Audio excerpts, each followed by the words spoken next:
So, ayun na nga po. After 9 months, sa wakas, bubuhayin na uli natin ang ating vlog.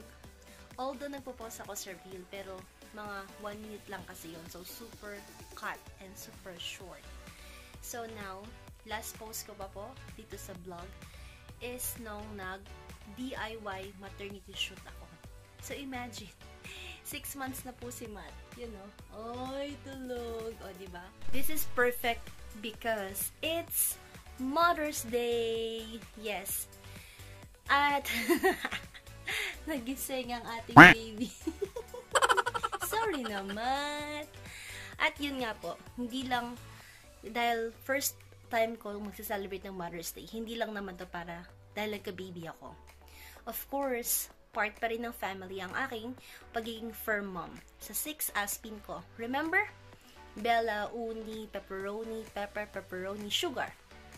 Part pa rin sila. So, what are you waiting for? Let's watch! Charis! Tara naman! Yay! Dito pasyente sa atin dalawa. Nakakaya sa'yo ah. Saan ako? Pasyente. Number 2. Oh, grabe talaga. Oh my goodness. First time swero. Ave Maria. Wow ah. Ikaw na yung nakahiga. Ikaw pang kumakain. Grabe. Sarap. Eat well. Grabe pala. Sa mga oras na to, kinuha na po nila ako para dalhin sa ER. Halo-halong emosyon ay nararamdaman ko. Kinakabahan, naiiyak, namamanhid kasi hindi ko talaga maramdaman yung kamay ko. As in, ang sakit. At to the point na sabi nila, tuturukan daw nila ako sa gulugod, which is I know, sobrang sakit yon. Good thing, hindi ko siya naramdaman kasi nakatulog na po agad ako. Di ko alam kung pinatulog ako or nakatulog, pero one thing for sure, ang alam ko, lalabas na si Matt. Lalabas na ang aming mundo.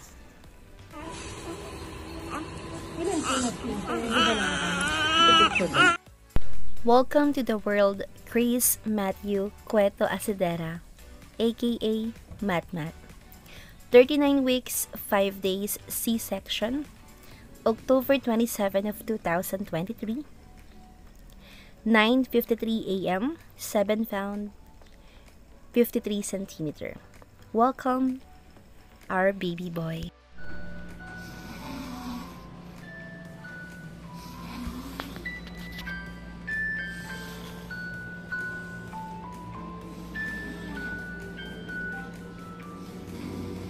Bakit nga ba C-section ako? Kasi 38 to 39 weeks, 1 cm pa lang ako, hindi po lumalaki ang cervix ko, at masyadong napaaga ang bakasyon ni Babs, kaya we decided na CS na ako, at bikini line.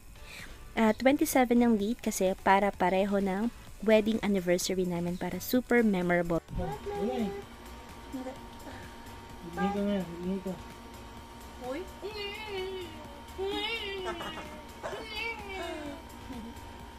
What not? Oh, iyak na baby ko. Papa, mama. I want Matt.